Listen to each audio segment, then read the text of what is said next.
इस थाने के अंतर्गत एक ऐसा आंकड़ा दर्ज है जो बहुत ही दर्द देता है, जो बहुत ही पीड़ा देता है।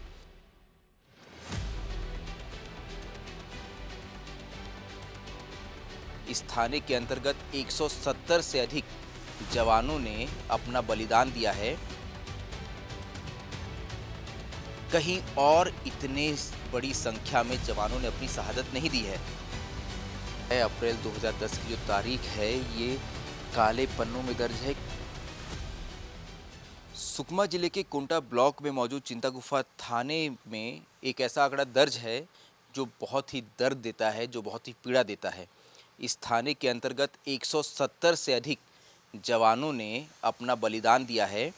शहादत का ये आंकड़ा जो है 170 जवानों का, देश में किसी एक थाना क्षेत्र के अंतर्गत, यानी एक थाना जो होता है जिसकी ये 25-30 किलोमीटर की सीमा होती है, इस सीमा के अंतर्गत कहीं और इतने बड़ी संख्या में जवानों ने अपनी शहादत नहीं दी है। उन जवानों की शहादत को याद करने यहाँ चिंता गुफा थाने के अंदर एक ये शहीद स्मारक बना हुआ है, जिसमें घटनाओं के साथ हमारे शहीद जवानों का नाम लिखा हुआ है। सबसे पहले पहली घटना पे संजू थोड़ा फोकस करिए। देखिए, ये पेदोड़गुड़ा का इंसिडेंट है। 10 अप्रैल 2009 को ये मुठभेड़ हुई थी, जिसमें हमारे ये 10 जवान शहीद हुए थे। इसके बाद सिंघन मगरू का ये 2009 का इंसिडेंट है। उसी साल हमारे और 6 जवान शहीद हुए थे और इसके बाद आया साल 2010। ये 6 अप्रैल 2010 की जो तारीख है, ये काले पन्नों में दर्ज है, क्योंकि इस एक घटना में देश की सबसे बड़े नक्सली हमले में हमारे 76 जवान शहीद हुए थे। ये लिस्ट, ये नाम देखिए, ये नामों की संख्या देखिए। ये सारे जवान जो हैं, ये 17 नंबर से लेकर ये 92 नंबर तक, ये सारे 76 जवान जो हैं, ये 10 अप्रैल को उस घटना में शहीद हुए थे। और इसके बाद देखिए आगे ये संख्या और बढ़ती गई, और ये संख्या बढ़ते हुए ये 170 जवान अलग अलग घटनाओं में, यहाँ जो घटनाएं हुई है इसमें शहीद हुए हैं। देखिए कितनी घटना है। ये मिनपा मुठभेड़ जो है 2020 की, मैंने इस घटना को कवर किया। इसके बाद मिनपा में ही डीआरजी जवानों पर जो हमला हुआ था, मैंने उसे भी कवर किया। यहाँ ये टोंडा मरका की मुठभेड़ अगर मैं देखूं, तो ये बुर्कापाल के मुठभेड़ अगर मैं देखूं 2017 का, इन सारी घटनाओं को मैंने कवर किया है। इन सारी घटनाओं को मैंने कवर किया है। और एक बात मैं दावे से कह सकता हूं कि इन हर घटना के बाद, इस हर घटना के बाद हमारे जवान और मजबूत हुए हैं। मिनपा में इसके बाद कैंप खुला, टुंडा मरका में कैंप खुला। ये जितनी आपको घटनाएं दिखेगी ना, इन सारी घटनाओं के बाद हमारे जवानों ने उस जगह जाकर के अपने कैंप स्थापित किए।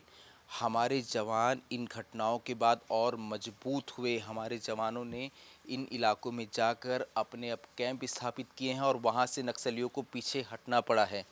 तो ये जो आज आप ये एक संख्या देख रहे हैं, ये नाम देख रहे हैं, इनके नाम पढ़िए ना, आपको नाम से अंदाज़ा होगा। अ, दिवाकर तिवारी जी, जयपाल सिंह जी, राम स्वरूप जी, भारत राम जी, बाला मुरुगन जी, आर मुरुगन जी, वीरा रेड्डी जी, ये देश के अलग अलग कोने से आए जवान थे। हर नाम जो है वो देश के अलग कोने से आया था। कोई उत्तर से, कोई दक्षिण से, कोई पूर्व से, कोई पश्चिम से। ये सारे जवान यहाँ क्यों आए थे? ये जवान आए थे ताकि बस्तर नक्सल मुक्त हो। इन जवानों ने अपनी शहादत क्यों दी?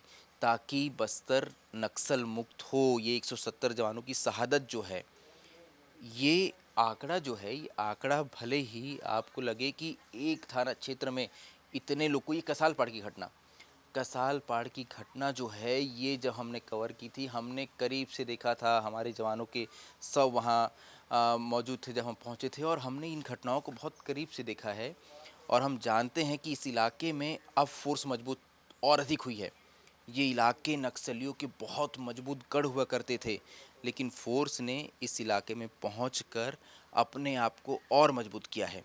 फोर्स ने उन इलाकों में कैंप खुले हैं और उस इलाके से नक्सलियों को पीछे हटना पड़ा है। तो ये जो शहादत है, इस शहादत ने जवानों को मजबूत किया, देश को मजबूत किया। और देखिए एक लाइन है, गॉन बट नॉट फॉरगॉटन।